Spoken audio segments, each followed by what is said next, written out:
इसलिए नहीं हो पाई थी क्योंकि दोपहर में बिल्कुल भी ऐसा क्लास लेने की हिम्मत ही नहीं हो रही थी। फिर इनफैक्ट मैं दिन में थोड़ा रेस्ट किया मैंने, तो अभी शाम से मैं क्लास कर पा रही हूँ। तो मैं माफी मांगना चाहूंगी कि आज आपकी 1 से 2 में क्लास नहीं हो पाई, लेकिन कल से आपकी क्लास 1 से 2 बजे ही लगेगी। ठीक है, कल आपकी क्लास 1 से 2 बजे में ही लगेगी। आओ फिर अपनी आज की क्लास स्टार्ट करते हैं। मैम क्लास नहीं होगी, क्लास लाइव हो चुकी है। बच्चा विशाल आ चुके, जितेंद्र आ चुके, पंकज, राधा, विशाल, ऋतु चौहान आ चुके हैं, राहुल आ चुके हैं, पंकज भी आ चुके हैं, दूसरे पंकज सुजीत कुमार आ चुके हैं, एम समीर आ चुके हैं, मोहम्मद इस्लाम आ चुके हैं। चलो भाई आइए स्टार्ट करते हैं अपनी आज की क्लास है। तो आज मैंने बता दिया है, अब बार बार मैं नहीं बताऊंगी कि मेरे रीजन क्या था। आज थोड़ी तबीयत सही से नहीं लग रही थी, तो मुझे लगा क्लास ऑफ करवाने से अच्छा है दिन में थोड़ा रेस्ट करके इवनिंग में क्लास ले लूं मैं, इसलिए मैंने आज आपकी रात में क्लास लगवा ली 9 से 10, लेकिन कल से आपकी 1 से 2 बजे में ही क्लास चलेगी। ठीक है बच्चों, आओ अपनी क्लास स्टार्ट करते हैं। आज हम चैप्टर कौन सा स्टार्ट करने जा रहे हैं? मैंने लास्ट क्लास में आपको बताया था कि अगली क्लास में हम जो चैप्टर स्टार्ट करेंगे वो करेंगे साइटोलॉजी। साइटोलॉजी चैप्टर थोड़ा बड़ा है बच्चों, कम से कम 12 से 13 क्लास लगेंगी पढ़ने में, लेकिन सबसे ज्यादा जरूरी चैप्टर। ऐसा कोई सरकारी नौकरी का पेपर नहीं है जहां पर इस चैप्टर से क्वेश्चन आए ही नहीं, ऐसा हो ही नहीं सकता। आपने सुना होगा गोल्गी बॉडीज का काम क्या होता है, आपने सुना होगा कि माइटोकॉन्ड्रिया का काम क्या होता है। माइटोकॉन्ड्रिया की खोज किसने की? राइबोसोम की खोज किसने की? एक प्लांट सेल और एनिमल सेल में क्या डिफरेंस होता है, और आपसे पूछेगा सेल क्या होती है, सेल की खोज किसने की, कौन सी सेल सबसे बड़ी है, कौन सी छोटी है, हमारी सेल्स में क्या होता है, फंगस की सेल में क्या होता है, एल्गी की सेल में क्या होता है, प्लांट की में क्या होता है, बैक्टीरिया की में क्या होता है। ऐसे फलाना ढिंगा इतने सारे क्वेश्चंस बनते हैं ना बच्चा। आप जब क्वेश्चंस इस क्लास के बाद अगर आप क्वेश्चंस लगाओगे ना, आप सारे क्वेश्चंस कर पाओगे। ठीक है, तो थोड़ा बड़ा चैप्टर है, पेशेंस दिखाना। 12 से 13 क्लास लग सकती है पढ़ने में, लेकिन जिस दिन आप पढ़ लोगे ना उस दिन आपका एक एक क्वेश्चन आपका कंप्लीट हो जाएगा। आओ फिर स्टार्ट करें अपने चैप्टर को। साइटो का मतलब होता है सेल, सेल यानी कोशिका, और ओलॉजी शब्द का मतलब होता है टू स्टडी। जिस भी चीज के पीछे लगा हुआ होता है ओलॉजी, उसका मतलब होता है टू स्टडी। ठीक है, तो साइटो का मतलब क्या हो गया? सेल, और ओलॉजी का मतलब हो गया स्टडी, यानी कि बायोलॉजी की वो ब्रांच जिसमें आप सेल के बारे में स्टडी करते हो, जिसमें आप कोशिका के बारे में अध्ययन करते हो, उस ब्रांच को आप साइटोलॉजी, उसको आप कोशिका विज्ञान कहते हो बच्चा। जिसके अंदर आप पढ़ोगे सेल क्या होता है, सेल कैसे बना है, सेल के अंदर क्या है, हमारी सेल में क्या है, प्लांट सेल में क्या है, बैक्टीरिया की सेल में क्या है, कैसे कैसे सबकी सेल्स हैं, उनमें अलग अलग क्या क्या कंपोनेंट्स रहते हैं, सारा कुछ पढ़ोगे तो बच्चा उसी ब्रांच को आप साइटोलॉजी कहते हैं। आपने अगर सुना हो तो फलाना इंसान कहते हैं मैं साइटोलॉजी से पीएचडी कर रहा हूं। जैसे मैंने बायोटेक्नोलॉजी कहते ना, तो हमारे ना 3rd सेमेस्टर में साइटोलॉजी पूरा एक सब्जेक्ट था। मैंने साइटोलॉजी पूरा सब्जेक्ट पढ़ा है, आप तो सिर्फ एक चैप्टर पढ़ रहे हो बच्चा। मैंने पूरा 6 महीने एक सब्जेक्ट पढ़ा है साइटोलॉजी। जैसे माइक्रोबायोलॉजी 6 महीना पढ़ा मैंने पूरा, है ना। अगर किसी ने बायोटेक की होगी तो उसको पता होगा इस बात का। आइए स्टार्ट करते हैं अपनी आज की क्लास। तो साइटोलॉजी का मतलब क्या होता है? जिसमें हम सेल के बारे में डीप में स्टडी करते हैं। बायोलॉजी का वो ब्रांच जिसमें हम कोशिका के बारे में अध्ययन करते हैं, उसको कोशिका विज्ञान कहते हैं। सबसे पहला क्वेश्चन ये है कि मैम इस ब्रांच के जनक कौन है? जब साइटोलॉजी के फादर की बात करते हैं कि मैम कोशिका विज्ञान के जनक कौन है, who is the father of cytology. जैसे मैंने आपको इंट्रोडक्शन वाली क्लासेस में पढ़ा रखा है, फादर ऑफ बायोलॉजी कौन है, फादर ऑफ बॉटनी कौन है, फादर ऑफ माइक्रोबायोलॉजी कौन है, फादर ऑफ जेनेटिक्स कौन है। ऐसे ही आपसे पूछा है कि फादर ऑफ साइटोलॉजी कौन है, तो आप बताइएगा रॉबर्ट हुक। रॉबर्ट हुक वो महान साइंटिस्ट हैं जिनको हम कोशिका विज्ञान के जनक मानते हैं। क्यों मानते हैं बच्चा? क्योंकि बच्चा कोशिका विज्ञान के जनक की जब बात करते हो तो वो कौन है? तो कोशिका, वो क्या लिख रही हूं मैं आज, बिल्कुल दिमाग स्टेबल नहीं है। रॉबर्ट हुक को हम क्या कहते हैं? उनको कहते हैं हम father of cytology. Robert Hooke को कोशिका विज्ञान के जनक कहते हैं। क्यों कहते हैं? क्योंकि सबसे पहले सेल के बारे में बताने वाले साइंटिस्ट यही थे। कैसे बताया था, कब बताया, थोड़ी देर के बाद बात करेंगे। बच्चों ये जो साइटोलॉजी टर्म है ना, ये जो शब्द है ना, ये शब्द किसने दिया था? ये कुछ वैज्ञानिकों के नाम लिखवा रहे हो, एग्जाम में आते हैं। ये शब्द दिया था हर्टविग करके। हर्टविग नाम के साइंटिस्ट ने क्या शब्द दिया था, आप बताओगे बच्चा? हर्टविग नाम के वैज्ञानिक ने कौन सा शब्द दिया? साइटोलॉजी। जिस ब्रांच के फादर कौन है? रॉबर्ट हुक है। क्यों है रॉबर्ट हुक? ये रॉबर्ट हुक जी ने सबसे पहले सेल की डिस्कवरी की थी, कोशिका की खोज की थी। ये आगे पढ़ाएंगे थोड़ी देर के बाद। अब आपसे पूछे who is the father of modern cytology? Modern cytology का मतलब है आधुनिक कोशिका विज्ञान के जनक कौन है? आधुनिक कोशिका विज्ञान का मतलब हो गया कि रॉबर्ट हुक के बाद किसने काम किया था इस ब्रांच पे? तो आप बताओगे आधुनिक कोशिका विज्ञान के जनक हम किसको मानते हैं? स्वॉनसन जी को मानते हैं विज्ञान के जनक। यानी कि रॉबर्ट हुक के बाद किसने काम किया था? सीपी स्वॉनसन करके साइंटिस्ट हैं, इन्होंने काम किया। बच्चों ये कुछ वैज्ञानिकों के नाम है, आपको याद करने पड़ेंगे, कोई इसमें ज्यादा समझाने वाली बात नहीं है। आगे समझाने वाली बात आएगी, वहां से हम समझाएंगे। स्वॉनसन जी ने तो एक बुक लिख दी थी, इनका बुक का नाम पता है क्या? इनकी बुक का नाम ही था सेला, सेल। इनकी किताब का नाम ही क्या था? सेल। हिंदी में सेल नहीं लिखोगे, सिर्फ इंग्लिश में लिखोगे, ठीक है बच्चों? तो आपसे पूछे कि साइटोलॉजी शब्द किसने दिया? हर्टविग ने दिया। ये शब्द जैसे आपका नाम होगा मुकेश सुरेश, किसने रखा आपका नाम? आपकी मम्मी ने, पापा ने, दादा ने, दादी ने, किसने रखा होगा? ठीक है, ऐसे ही आप बताएंगे बच्चा कि साइटोलॉजी जैसे आपके जनक कौन है? आपके पापा। ऐसे इस ब्रांच के जनक कौन है? Robert Hooke. लेकिन रॉबर्ट हुक के बाद किसने काम किया? तब आप बताओगे स्वॉनसन। ऐसे ही रॉबर्ट स्वॉनसन की किताब का नाम था सेल, इन्होंने तो किताब भी निकाली एक सेल। ऐसे ही रॉबर्ट हुक जी ने भी एक बुक लिखी थी जिस बुक का नाम था माइक्रोग्राफिया। बच्चा मैं इसलिए किताब का नाम लिख रही हूँ, एग्जाम में आते हैं। माइक्रोग्राफिया किताब किसके द्वारा लिखी गई है? इसके ऑथर कौन है? दिखाऊं आपको रॉबर्ट हुक कैसे दिखते थे? ये रहे रॉबर्ट हुक। ये देखे रॉबर्ट हुक जी, वाले बाल वाले, है ना, लड़कियों जैसे बाल है। ये इनकी बुक है माइक्रोग्राफिया, ठीक है बच्चा? ये किताब लिखी थी और इसमें इन्होंने सेल के बारे में एक्सप्लेन किया था कि क्या होती है सेल, मैंने कैसे सेल की खोज की थी। ये सारी अपनी डिस्कवरी इस किताब में लिख रखी है।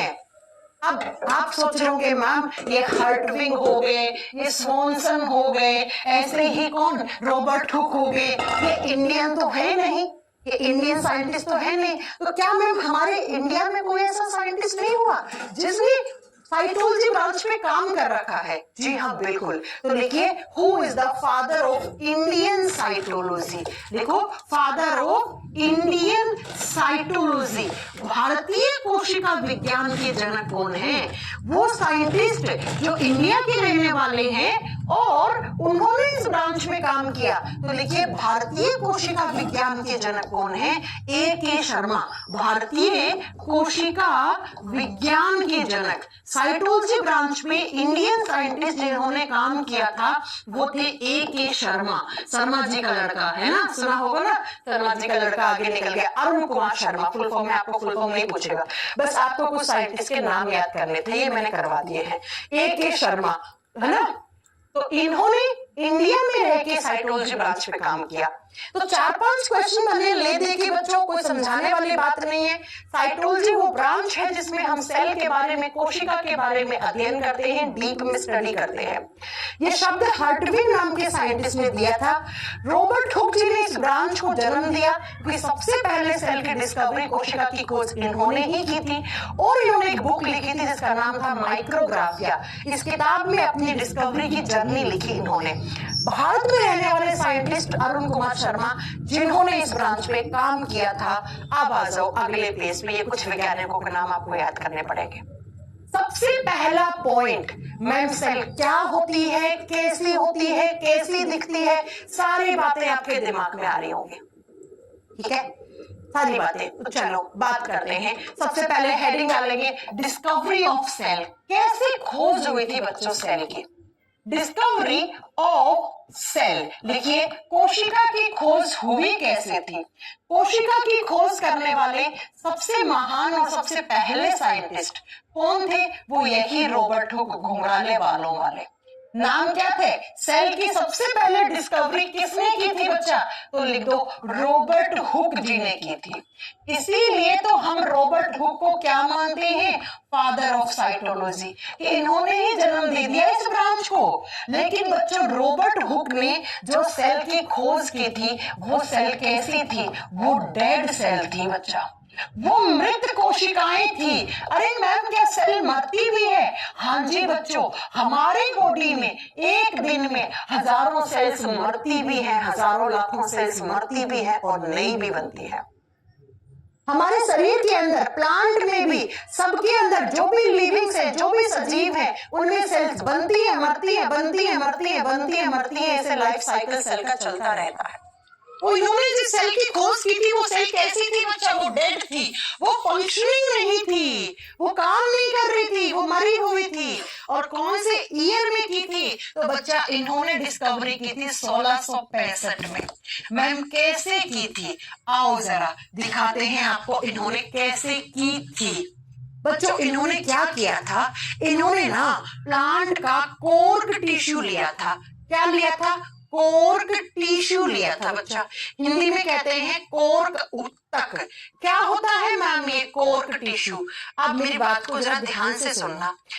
ये पेड़ आपने देखा होगा, इस तरीके से पेड़ का ये वाला हिस्सा होता है, इसमें सबसे बाहर आपको मिलती है बार्क, ऐसे छाल मिलती है। इस छाल से हमें लकड़ी मिलती है ना? ये छाल को हटा दो, छाल को हटा दोगे तो अंदर की तरफ एक और लेयर निकलती है, ऐसे छाल से नीचे की तरफ। उस लेयर को कोर्क टिश्यू की लेयर कहते हैं। मैं आपको एक एग्जांपल दूं, कभी शैंपियन की बोतल देखी है? शैंपियन की बोतल के ऊपर ऐसे लकड़ी जैसा ढक्कन लगा हुआ होता है, वो कोर्क टिश्यू होता है, वो कोर्क कैप कहलाता है। पुराने जमाने में अचार डालते थे, अचार की बरनी पे टाइट सा ढक्कन लगा के रखते थे। किसका? कोर्क टिश्यू का। इत्र की बोतल होती है, इत्र की बोतल से महक बाहर ना निकल जाए, है ना, इत्र की महक बाहर ना निकल जाए तो कोर्क टिश्यू लगाते हैं। तो पेड़ का जो तना होता है ना, तने में सबसे बाहर वाली लेयर छाल जैसे लकड़ी मिलती है, छाल के नीचे वाली लेयर को कोर्क टिश्यूज कहते हैं। और जब इन कोर्क टिश्यू की लेयर को, परत को उठाया और उठा के इन्होंने क्या किया बच्चा? इस लेयर को रखा माइक्रोस्कोप पे। अब आप कहोगे मैम, इस ईयर तक तो माइक्रोस्कोप की खोज भी नहीं हुई थी।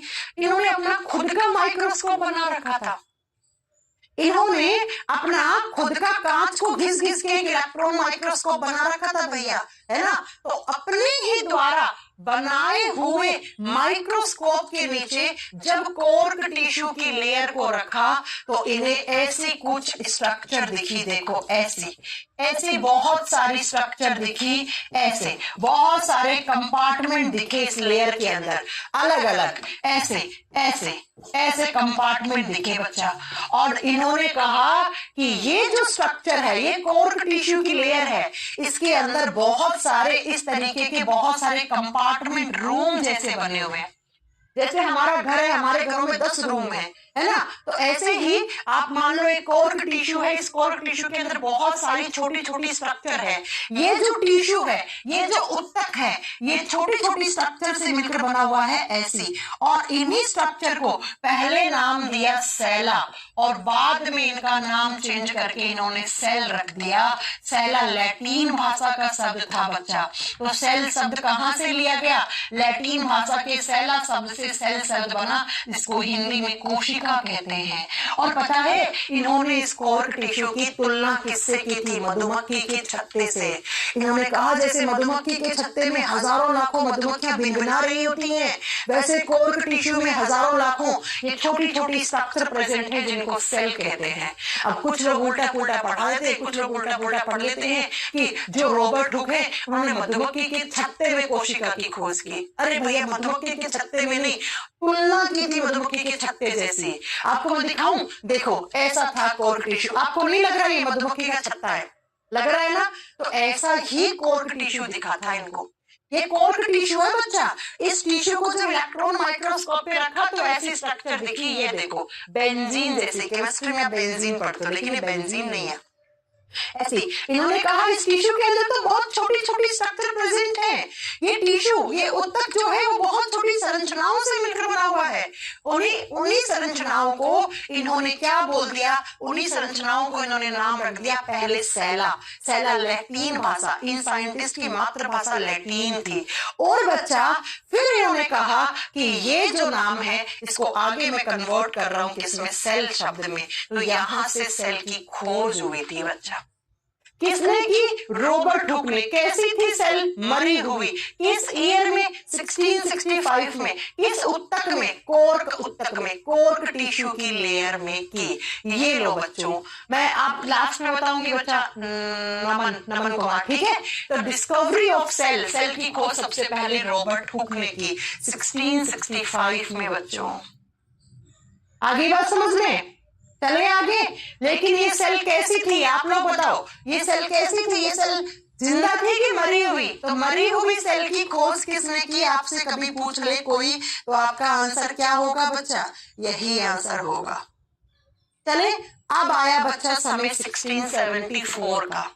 ये 1665 था, अब समय आया किसका? 1674 का, 1674 का। और 1674 में अभी देखो सिर्फ डेड सेल की खोज हुई है, कोई आगे बात नहीं है, कुछ भी नहीं, आगे बात करेंगे एक चीज, ठीक है। अब आया 1674 का समय और 1674 में कैसी सेल की? लिविंग सेल की खोज हुई बच्चा। लिविंग सेल को बोलते हैं हम जीवित कोशिका। ये जिंदा थी बच्चा, ये फंक्शनिंग थी, इसके अंदर काम हो रहे थे। ये सेल क्या थी? ये लाइव सेल थी, ये जिंदा सेल थी। और किसने की? Antonie van Leeuwenhoek. AV Leeuwenhoek करके साइंटिस्ट थे जिन्होंने बच्चा किसकी खोज की? जिंदा कोशिका की। तो लिख दो एंटोनी वॉन ल्यूवेनहॉक। सर एवी ल्यूवेनहॉक जी को हम कहते हैं लिविंग सेल की डिस्कवरी के लिए माना जाता है। पता है इन्होंने कैसे खोज की? बहुत इंटरेस्टिंग है, सुनिए जरा, ठीक है। जरा सुनिए क्या कि हाँ गुरप्रीत जी केमिस्ट्री में पढ़ाऊंगी, बिल्कुल इसी वीक में लास्ट तक मैं केमिस्ट्री स्टार्ट कर दूंगी। थोड़ा सा मुझे टाइम तो है ना, करती हूँ, ठीक है। केमिस्ट्री स्टार्ट करती हूँ, डोंट वरी, ठीक है। अभी 2 दिन केमिस्ट्री पढ़ाएंगे, फ्राइडे थर्सडे, ठीक है। अभी थोड़ा सा इंतजार कीजिए, या नेक्स्ट वीक से स्टार्ट करूंगी, लेकिन कर दूंगी अभी 7-8 दिन के अंदर आपकी क्लास। चलो अब प्लीज थोड़ा पढ़ाई में ध्यान दो। सुनो क्या क्या ये साइंटिस्ट थे, इनको ना बागवानी का बहुत शौक था। ये ना अपने एक दिन गार्डन के अंदर पौधों को क्या दे रहे थे? पौधों को बच्चा पौधों को पानी दे रहे थे। तो इनके पानी से तो मिट्टी लग जाती है नाखून में, तो इनके नाखून में मिट्टी लगती। इनको ना ये मिट्टी अजीब सी लगी, तो ये अपनी लैब में ले गए। साइंटिस्ट है तो लैब तो होगी ना घर में, है ना। तो इन्होंने अपनी लैब में लेकर गए, तो मिट्टी को जब अपने माइक्रोस्कोप के नीचे रखा तो उस मिट्टी के अंदर ऐसी सेल घूम रही थी, ऐसे बहुत सारी ऐसे। और पता है ये सेल किसकी थी? ये सेल थी बैक्टीरिया। ये बैक्टीरियल सेल थी। इस मिट्टी के अंदर क्या थे? बहुत सारे बैक्टीरिया थे, बहुत सारे जीवाणु थे। और आप जानते हैं बैक्टीरिया क्या होते हैं? लिविंग होते हैं, जीवित होते हैं, सजीव होते हैं। तो बैक्टीरिया क्या था? लिविंग था। यही से हम कहते हैं बैक्टीरिया की खोज, या सबसे पहले जीवाणु की खोज, या बैक्टीरियल सोल की खोज किसने की थी? सबसे पहले एंटोनी वॉन ल्यूवेनहॉक ने की थी बच्चा। या पूछ ले सबसे पहले जीवित कोशिका की खोज किसने की? ल्यूवेनहॉक ने। तो इन्होंने जो सेल की खोज की थी ना बच्चा, वो कैसी थी? वो किसकी सेल थी? वो बैक्टीरिया की थी। तो बैक्टीरिया के अंदर लिविंग सेल्स तो होंगी ना, सीधी सी बात है। बैक्टीरिया लिविंग है तो लिविंग सेल्स होंगी ना। तो यहीं से हम कहते हैं, देखो ल्यूवेनहॉक जी ने 1674 में लिविंग सेल की जीवित कोशिका की खोज की थी। ये लिविंग सेल किसकी थी? एक बैक्टीरियल सेल थी। ये क्या है? ये एक जीवित कोशिका थी, किसकी? बैक्टीरिया की, जीवाणु की। तो बच्चों अब सुनो, साइड में लिख देना ल्यूवेनहॉक जी ने बहुत काम किया है साइंस में, पता है आपको। देखो क्या क्या काम किया ल्यूवेनहॉक ने। मैं इनके काम लिख रही हूँ इधर। इन्होंने लिविंग सेल की डिस्कवरी की, ठीक है, एग्जाम में आ जाए। जीवित कोशिका की खोज किसने की? ल्यूवेनहॉक ने की। लिखो दूसरा काम इन्होंने क्या किया? दूसरा काम इन्होंने किया आरबीसी की खोज की, रेड ब्लड सेल्स लाल रक्त कोशिकाएं पढ़ाएंगे आपको आगे, उनकी खोज की। तीसरा इन्होंने किसकी खोज की? प्रोटोजोआ की। मैम ये प्रोटोजोआ क्या होते हैं आगे पढ़ाएंगे आपको, ठीक है, अभी लिख दो चुपचाप। प्रोटोजोआ की खोज की। और सुनो इन्होंने स्पर्म सेल की, स्पर्म होता है ना स्पर्म, जिसको शुक्राणु कोशिकाएं कहते हैं, ठीक है, शुक्राणु कोशिका की खोज, शुक्राणु की खोज की। और इन्होंने ही बैक्टीरियल सेल की यानी बैक्टीरिया की खोज की थी, इन्होंने ही जीवाणु की खोज की थी। तो इसमें से कोई भी आ जाए आपसे पूछ ले, आपका आंसर एक ही होगा, that is Leeuwenhoek, that is Leeuwenhoek. आगे बात समझ में, आगे बात समझ में? हाँ जी मैम। तो बताओ जरा जीवित कोशिका की खोज किसने की, मरी हुई कोशिका की खोज किसने की? 1674 तक लोगों को ये पता लग गया था सेल कोई चीज होती है भैया। ये जो सेल है इससे टिश्यू बन रहे हैं, कोर्क टिश्यू था, टिश्यू के अंदर क्या थी? सेल। तो लोगों को ये बात पता लग गई कि टिश्यूज के अंदर बहुत सारी सेल्स प्रेजेंट होती हैं। और यहाँ पर इतने दिनों तक 1674 तक आते आते लोगों को ये पता लग गया सेल्स डेड भी होती है, लिविंग भी होती है ना? अब आया बच्चा समय कब? अब समय आया 1824 का। हर एक लाइन में क्वेश्चन बनेगा जो मैं लिख रही हूँ, ऐसे नोट्स में सब कुछ लिखा हुआ मिलेगा आपको, जो मैंने नोट्स आपको प्रोवाइड किए हैं उनमें सब कुछ लिखा हुआ बच्चा। 1824 का समय आया। 1824 में एक साइंटिस्ट थे जिनका नाम है ड्यूट्रोचेट, ड्यूट्रोचेट, ठीक है बच्चों। और ड्यूट्रोचेट ने क्या कहा? इन्होंने कहा कि जब बहुत सारी सेल्स, बहुत सारी कोशिकाएं इस तरीके से जुड़ जाती हैं, ऐसे ऐसे बहुत सारी सेल्स का जो ग्रुप बन गया, क्या है ये है ग्रुप ऑफ सेल्स। ये कोशिकाओं का समूह है, ग्रुप ऑफ सेल्स है। क्या है ये कोशिकाओं का समूह है। और इसी कोशिकाओं के समूह को आप टिश्यू कहते हो। ये सेंटेंस, ये कथन किसने कहा था? इसी कोशिकाओं के समूह को आप क्या कहते हो बच्चा? इसे टिश्यू कहते हो, इसे उत्तक कहते हो। What is tissue? जब बहुत सारी सेल्स आपस में जुड़ जाती हैं तो बच्चा जो स्ट्रक्चर बनाती है, जो संरचना बनाती है, उसी को आप क्या कहते हो? उसी को आप कहते हो, आप बताओगे टिश्यू कहते हो, उसे उत्तक कहते हो। यानी कि मैम 1824 तक आते आते लोगों को ये पता लग गया सारे के सारे लिविंग सेल से बने हुए हैं। सेल्स आपस में जुड़ती हैं तो टिश्यू से बनते हैं। इतनी बात सबको पता लग गई थी। हाँ जी। और मैं आपको एक बात बता दूं, 1824 से पहले कौन से 1665 में ये कौन से साइंटिस्ट हुए थे? ये साइंटिस्ट थे आपके रॉबर्ट हुक। पता है इन्होंने ये डिस्कवरी करके एक स्टेटमेंट दिया था। क्या स्टेटमेंट दिया था? इन्होंने कहा था कि जितने भी लिविंग्स हैं इस धरती के ऊपर, जितने भी सजीव हैं, जितने भी लिविंग्स हैं, सजीव हैं, वो सब किससे बने हुए हैं? सेल से बने हुए हैं। सेल यानी कोशिका से मिलकर बने हुए हैं। ये बात इन्होंने कह दी थी कि cell is the basic unit of life. पता है इन्होंने क्या स्टेटमेंट दिया? आपसे पूछ ले कि ये स्टेटमेंट किसने दिया था? Cell is the basic unit of life. कोशिका शरीर की मूलभूत इकाई है। इसका मतलब क्या हो गया कि जो लाइफ है, लाइफ किसकी? लिविंग्स की। लाइफ किसकी होती है? लिविंग्स की तो होती है। उनकी शरीर की सबसे छोटी इकाई, बेसिक यूनिट का मतलब है सबसे छोटी इकाई क्या है? वो कोशिका है। आपसे पूछ ले ये स्टेटमेंट किसने दिया था? आप करके आओगे रॉबर्ट हुक ने। रॉबर्ट हुक ने बता दिया था कि भाई जो लाइफ है, जीवन है, जीवन किसका होता है? लिविंग्स का तो होता है। तो लिविंग्स की जो लाइफ है वो बनी किससे है? वो सेल से बनी है। वो सेल से बनी है बच्चा। ये बात आपके किसने बता दी थी? तो आप बताओगे बच्चा ये रॉबर्ट हुक ने बता दी थी। कब? 1665 में बता दी। अब 1674 में बता दिया किसने? ल्यूवेनहॉक ने कि तो लिविंग भी होती है सेल। और अब आगे समय 1824 का तो ड्यूट्रोचेट ने कह दिया जब बहुत सारी सेल्स आपस में जुड़ती हैं तो एक ग्रुप बनाती है, उस ग्रुप को क्या कहते हैं? उसको टिश्यू कहते हैं। स्टेटमेंट किसने दिया? ये ड्यूट्रोचेट ने दिया। ठीक है मैम। अब आइए जरा आगे, आगे कौन सा समय आ गया?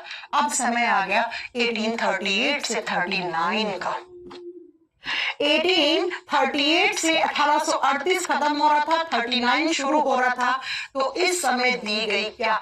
सेल थ्योरी दी गई। एग्जाम में आता है सेल थ्योरी कब दी गई थी, तो आपके सामने लिखा हुआ है सेल थ्योरी कब दी गई थी। ठीक है, कोशिका सिद्धांत दिया गया बच्चा। कोशिका सिद्धांत किसके बारे में? कोशिका के बारे में।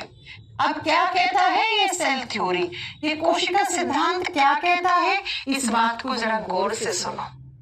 कोशिका सिद्धांत में कुछ स्टेटमेंट है बच्चा, कुछ लाइन है।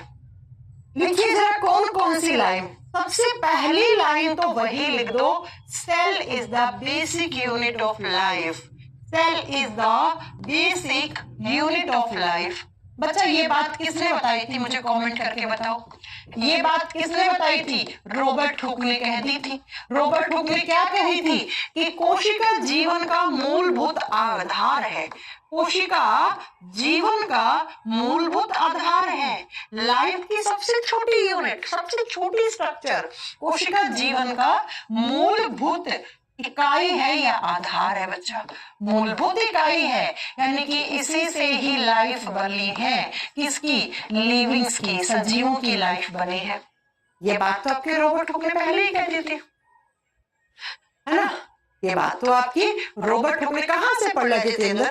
हाँ जितेंद्र कहां से पढ़ के आ रहे हो तुम? हाँ किसने बात बोली थी ये बात तो आपके 1838 से 39 में आपके रॉबर्ट हुक ने कह दी थी। अब दूसरा पॉइंट सुनो, सेल थ्योरी क्या कहती है। सेल थ्योरी क्या कहती है उससे पहले जो मैं अगला स्टेटमेंट बता रही हूँ ना, ये किसने दिया था। तो एग्जाम में आता है कोशिका सिद्धांत किसने दिया था, तो बच्चा दो साइंटिस्ट थे। कौन कौन से? सैलेडन एंड स्वोन। सैलेडन एंड स्वोन दो साइंटिस्ट थे बच्चे। क्या नाम था? एक साइंटिस्ट था सैलेडन और दूसरा था स्वोन। इन दोनों साइंटिस्ट ने एक साथ मिलकर क्या दिया? सेल थ्योरी दिया, कोशिका सिद्धांत दिया। यानी कि जो बात आपकी मैम लिख रही है ना अभी बोर्ड पे, ये सारी लाइनें किन साइंटिस्ट के द्वारा दी गई थी? तो ये सैलेडन और स्वोन के द्वारा दी गई थी। तो आपसे पूछ ले, हु प्रपोज्ड सेल थ्योरी? कोशिका सिद्धांत किसने प्रतिपादित किया था, किसने दिया था? सैलेडन और स्वोन ने दिया था बच्चा। अब इन्होंने सबसे पहला स्टेटमेंट, देखो ये वाली लाइन तो रॉबर्ट हुक ने पहले बोल दी थी। अब इन्होंने सबसे पहला स्टेटमेंट क्या दिया? इन्होंने कहा लिविंग वही है जिसके बॉडी में सेल है। इन्होंने कहा लिविंग वही है जो सेल से बना हुआ है। लिविंग का मतलब होता है जीवित या सजीव। सजीव वही है जिसका शरीर किससे मिलकर बना हुआ है? कोशिका से मिलकर बना हुआ है। यानी कि इस संसार में ऐसी कोई भी स्ट्रक्चर, कोई भी इस संसार में ऐसी कोई भी संरचना जो सेल से मिलकर बनी हुई है, जो कोशिका से मिलकर बनी हुई है, उसको आप क्या कहोगे? उसको आप लिविंग कहोगे। जैसे मेरे इतने से नाखून में हजारों लाखों सेल्स हैं, तो मैं लिविंग हूं। जैसे प्लांट्स में भी सेल्स होती हैं। जैसे बैक्टीरिया जिसको जीवाणु कहते हो, जीवाणु में भी सेल कोशिका होती है। जैसे फंगस, कवक में भी सेल होती है। जैसे गाय, भैंस, घोड़ा, बकरी, कुत्ता, बिल्ली, जानवर सारे के सारे क्या है बच्चा? लिविंग से, सारे के सारे सजीव है। तो सेल थ्योरी ने क्या कहा? लिविंग वही है जो सेल से मिलकर बना हुआ होता है, जिसका बॉडी, जिसका शरीर सेल यानी कोशिका से मिलकर बना हुआ होता है, उसी को हम लिविंग कहते हैं, उसी को हम सजीव कहते हैं।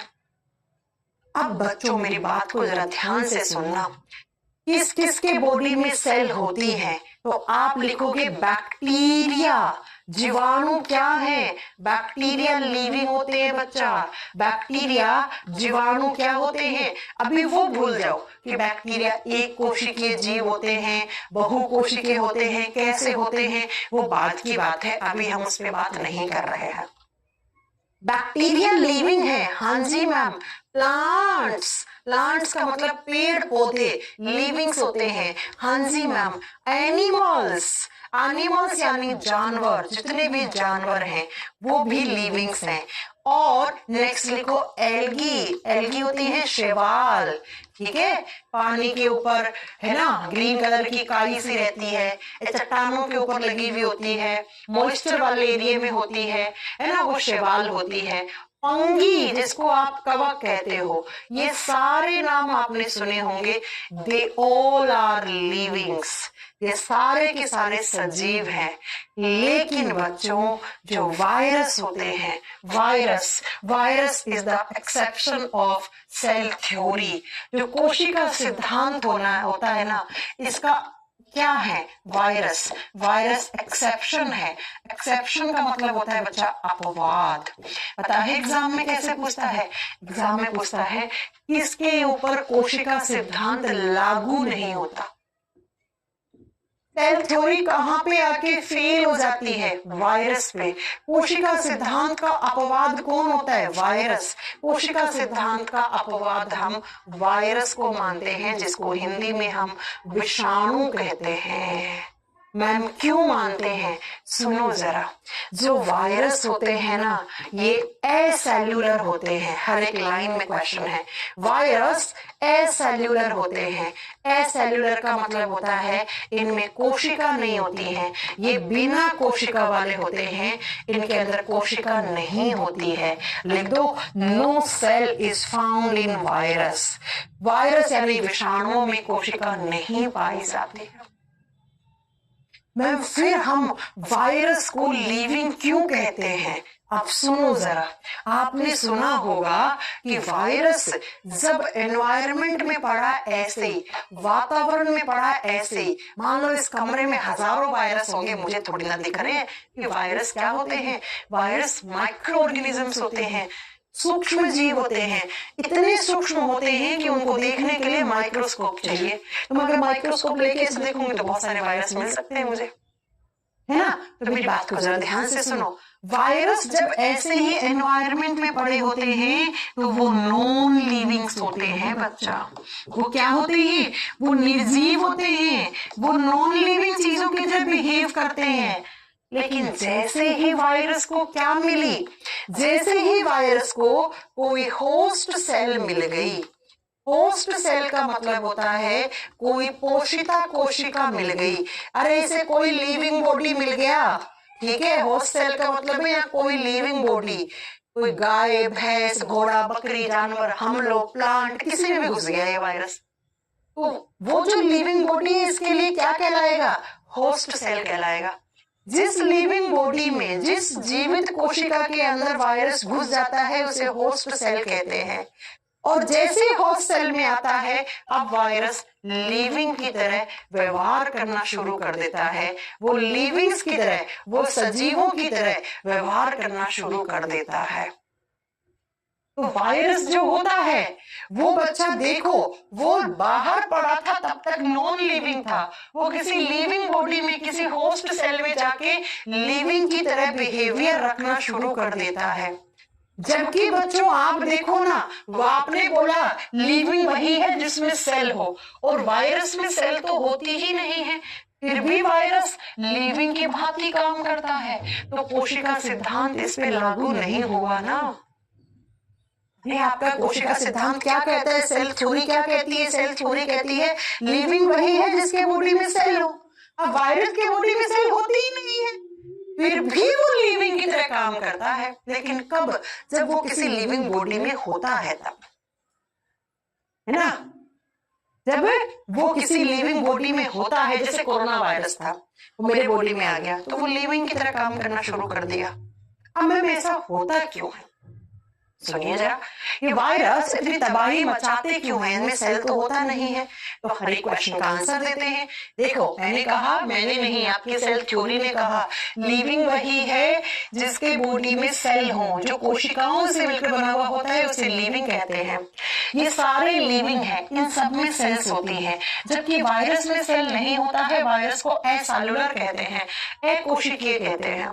जबकि वायरस को कोई भी होस्ट सेल मिलती है, कोई पोषिता कोशिका, कोई जीवित कोशिका मिलती है, उसके बॉडी में जाके लिविंग्स की तरह बिहेव करना शुरू कर देता है, तो हम वायरस को कहते हैं नॉन लिविंग को लिविंग से जोड़ने वाली कड़ी। वायरस के अंदर नॉन लिविंग लिविंग दोनों के कैरेक्टर्स हैं।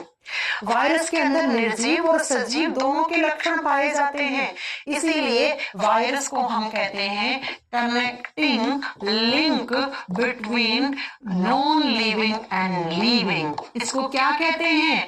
इसे निर्जीव और सजीव के बीच की योजक कड़ी मानते हैं बच्चा। एग्जाम में आता है what is the connecting link between non living and living. सजीव और निर्जीव के बीच की योजक कड़ी क्या कहलाती है? वायरस कहलाती है। ठीक है, अब बात में ये कह रही थी कि वायरस जो होते हैं वो किसके बने हुए होते हैं? जब वायरस में सेल नहीं है तो किसके बने हुए होते हैं? तो सुनिए, कोई भी वायरस होता है वो दो चीजों का बना हुआ होता है। वायरस का ये जो बाहर का ये जो कोट है ना, ये कोट, इसको बोलते हैं वायरस का कोट। कोट का मतलब आवरण, लेयर, आउटर लेयर। ठीक है, ये किसका बना हुआ होता है? ये किसी प्रोटीन का बना हुआ होता है। ठीक है, कोई भी वायरस है उसका सबसे बाहर वाला जो लेयर है, जो आवरण है, जो कोट है, वो प्रोटीन का बना हुआ होता है। और वायरस के अंदर की तरफ यहाँ पर क्या होता है? वायरस के अंदर की तरफ होता है उसका जेनेटिक मटेरियल, या तो आरएनए होगा या डीएनए होगा। देखो, आरएनए और डीएनए दोनों एक वायरस में नहीं हो सकते हैं। कुछ ऐसे वायरस होते हैं जिनमें आरएनए होता है, उसको आरएनए वायरस कहते हैं। कुछ ऐसे वायरस होते हैं जिनमें डीएनए होता है, उसको डीएनए वायरस कहते हैं। दोनों एक साथ नहीं आ सकते, ये स्टेटमेंट गलत है बच्चा। ये क्या है आरएनए और डीएनए? ये होते हैं उसके न्यूक्लिक एसिड, ये उसके जेनेटिक मटेरियल होते हैं, न्यूक्लिक अम्ल होते हैं। और आपको बताऊं, ये जो वायरस है ना, ये लिविंग की तरह काम किसकी वजह से करते हैं? अपने न्यूक्लिक एसिड की वजह से। ये वायरस इतनी तबाही किसकी वजह से मचाते हैं? ये वायरस ये तबाही अपने इस डीएनए या आरएनए की वजह से ही मचाते हैं। तो वायरस दो चीजों का बना हुआ होता है। वायरस का बाहर वाला कोट जो होता है, जिसको कभी कभी कैप्सिड लिखा हुआ आता है, कैप्सिड भी बोलते हैं इसको। ठीक है, तो वायरस का कैप्सिड का मतलब कोट, आवरण, किसका बना हुआ है? प्रोटीन का। वायरस के अंदर क्या है? उसका आनुवंशिक पदार्थ, उसका न्यूक्लिक अम्ल है, या तो आरएनए होगा या डीएनए। तो वायरस, अगर मैं वायरस का आरएनए निकाल दूं, किसी काम का नहीं है, वायरस खत्म। अगर मैं वायरस का डीएनए निकाल दूं, किसी काम का नहीं है, खत्म, वो कुछ नहीं कर सकता। तो ये डीएनए और आरएनए की वजह से ही हमारे बॉडी में लिविंग्स की तरह रहना शुरू कर देते हैं। ये डीएनए और आरएनए की वजह से ही हमें नुकसान पहुंचाते हैं, हमें बीमारियां करते हैं बच्चा।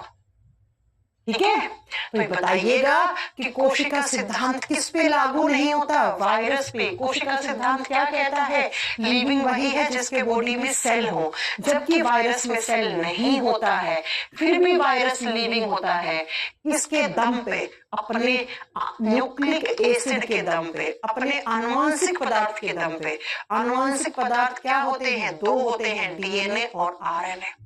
या तो किसी वायरस में डीएनए होगा या किसी वायरस में आरएनए होगा। आरएनए वाले ज्यादा खतरनाक होते हैं। HIV एड्स आरएनए वायरस है, खतरनाक है।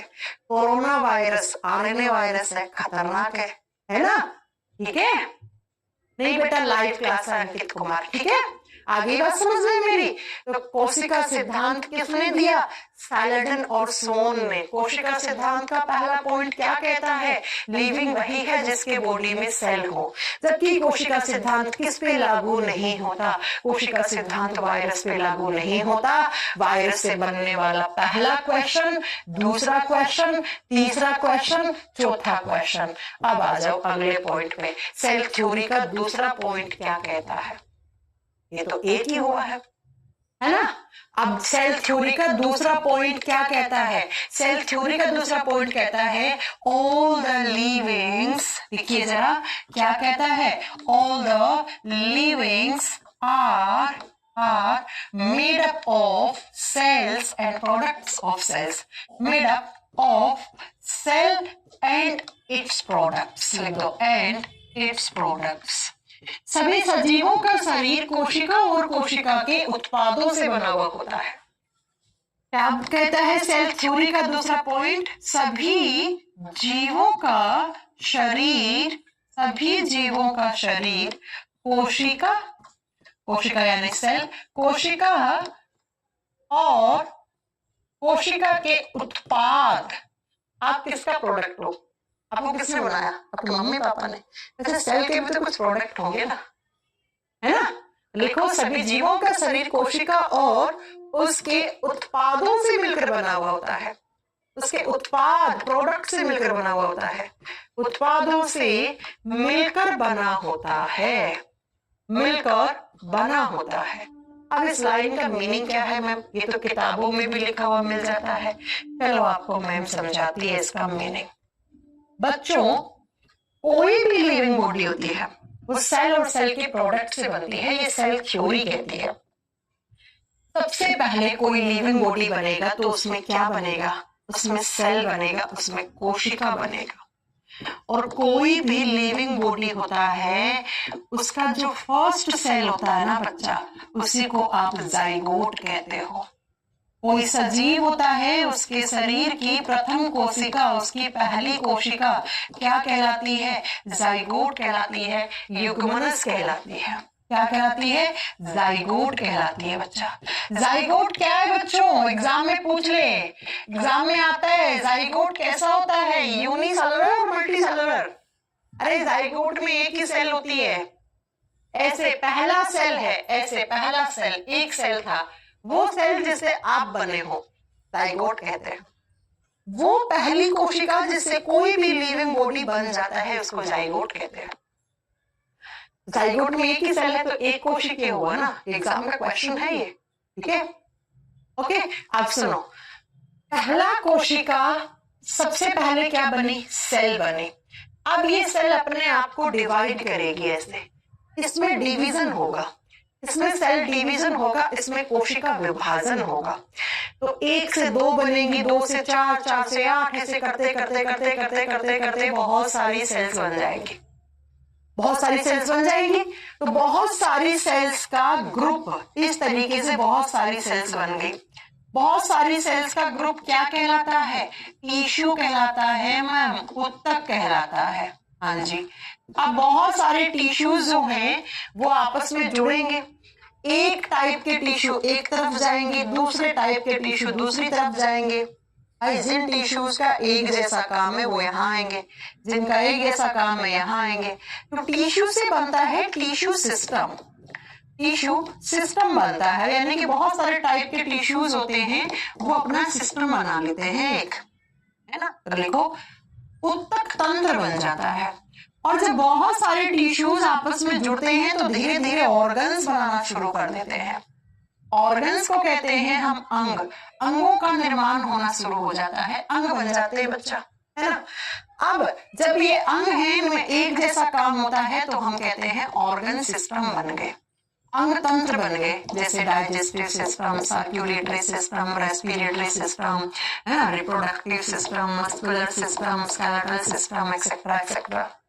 और इन सिस्टमों से क्या बनता है? एक बॉडी। ये बॉडी कैसा है बच्चा? बॉडी तो देखो सबकी होती है, इस मार्कर की भी तो बॉडी है ना, ये बॉडी है इसकी, लेकिन क्या ये लिविंग है? नहीं ना, इससे लिविंग बॉडी बनती है, एक जीवित शरीर बनता है। अब मुझे ये बताओ कि ये जो लिविंग बॉडी है ये किससे बना बच्चा? ये सेल से बना। अगर सेल ना होती तो टिश्यू नहीं बनता, टिश्यू नहीं बनता तो टिश्यू सिस्टम नहीं बनता, टिश्यू सिस्टम नहीं बनता तो ऑर्गन्स नहीं बनते, ऑर्गन्स नहीं बनते, ऑर्गन सिस्टम नहीं बनता, ऑर्गन सिस्टम से कोई लिविंग बॉडी नहीं बनता। तो ये सेल की तो प्रोडक्ट है बच्चा। ये किसके प्रोडक्ट हैं? ये सेल की तो प्रोडक्ट है। अगर आपके माता पिता नहीं होते तो आप भी नहीं होते ना इस दुनिया में। आप किसका प्रोडक्ट हो? आप किसका प्रोडक्ट हो? अपने माता पिता के हो, है ना? ऐसे सेल नहीं होते तो ये सारे बनते ही नहीं ना। तो आपकी सेल थ्योरी कहती है सभी जीवों का शरीर कोशिका और कोशिका के प्रोडक्ट्स, कोशिका के उत्पादों से, उत्पाद ये है बच्चा, इनसे मिलकर बना हुआ होता है, ठीक है? जैसे आप बताओगे बैक्टीरिया की बॉडी। अब आपकी देखो, बैक्टीरिया के अंदर हालांकि सेल होता है तो बैक्टीरिया को लिविंग तो कहना पड़ेगा, सेल है तो लिविंग तो कहना ही पड़ेगा। ऐसे ही प्लांट्स भी लिविंग्स होते हैं, एनिमल्स भी लिविंग्स होते हैं, एल्गी शैवाल भी लिविंग्स होते हैं, कवक भी लिविंग्स होते हैं, क्योंकि इन सब में सेल या सेल के प्रोडक्ट हैं। अब आप बोलो मैम जो सिर्फ सेल से बना हुआ है वो कौन है? जिसमें सिर्फ सेल है, टिश्यू, ऑर्गन सिस्टम ये सब नहीं है, वो कौन है? वो बैक्टीरिया है बच्चा। याद रखिएगा, बैक्टीरिया जीवाणु क्या होते हैं? सिंगल सेलुलर होते हैं। क्या होते हैं? सिंगल सेलुलर, एक कोशिकीय होते हैं। यूनिसेलुलर, इंग्लिश में यूनिसेलुलर भी बोलते हैं, एक ही कोशिका होती है बच्चा। वायरस के अंदर तो सेल होती ही नहीं है, बैक्टीरिया में एक सेल है, तो बैक्टीरिया को लिविंग तो कहना पड़ेगा ना। सेल थ्योरी ने क्या कहा था? जिसमें सेल है वो क्या है? उसमें क्या है? जिसमें बैक्टीरिया है, बैक्टीरिया में सेल है तो लिविंग तो कहना पड़ेगा, लेकिन बैक्टीरिया में सिर्फ सेल है बच्चा। बैक्टीरिया में टिश्यू नहीं होते, टिश्यू सिस्टम नहीं होते, हमारी तरह आंख कान नाक पैर गला कुछ नहीं होता है बैक्टीरिया का। लेकिन बैक्टीरिया लिविंग है, क्यों? क्योंकि उसमें सेल है ना। तो सेल थ्योरी ने क्या कहा? सेल थ्योरी ने कहा all the living organisms are made up of cells and its products. और दूसरा पॉइंट क्या कहा बच्चा? दूसरा पॉइंट क्या कहा? Cell is the basic unit of life.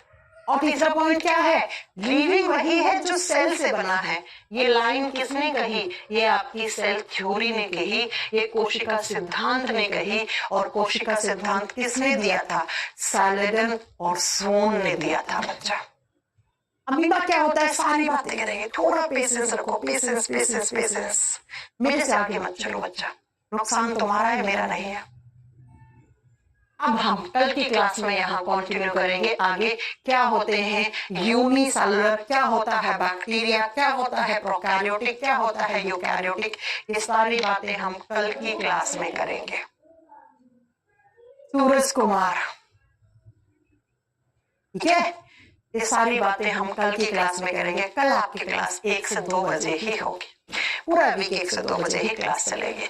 आज थोड़ी सी तबीयत डाउन से थी, एकदम पूरी एकदम चल रहा था, एकदम सुबह से हिम्मत नहीं हो रही थी क्लास लेने की, ठीक है, इसलिए। सूरज कुमार कह रहे हैं oh my God recorded class डालते हैं। अगर सूरज कुमार रिकॉर्डेड क्लास होती तो क्या मैं आज ये बोल रही होती कि आज 19 नवंबर है और 9:50 हो चुका है और मंगलवार है? सुधर जाओ तुम, सुधर जाओ बेटा। ये चैप्टर मेरे से पढ़ लिया ना, मैं वादा करती हूँ एक क्वेश्चन नहीं छूटेगा तुम लोगों का, एक क्वेश्चन नहीं छूटेगा बेटा, अगर मेरे से एक पूरा चैप्टर पढ़ लिया तुम लोगों ने तो, ठीक है। इसलिए तो मैं कह रही हूँ, पता है ये चैप्टर चाहूं तो मैं 1 घंटे पढ़ा के निकल सकती हूँ, लेकिन मैं ये नहीं चोरीबाजी करती। मैं इतना अच्छे से पढ़ाऊंगी ना तुम लोगों को ये चैप्टर कि इसके खत्म होने के बाद चलो मैं ही तुम लोगों को 20-30 क्वेश्चन ना पूछूंगी, आप लोग ऐसे आंसर करोगे ऐसे, और वो प्रीवियस ईयर क्वेश्चन पूछूंगी मैं आपसे, ठीक है। अमीबा क्या होता है, पैरामीशियम क्या होता है, थोड़ा रुकिए बच्चा, सब कुछ मैं आपको बताऊंगी, सब कुछ पढ़ाऊंगी मैं, है ना।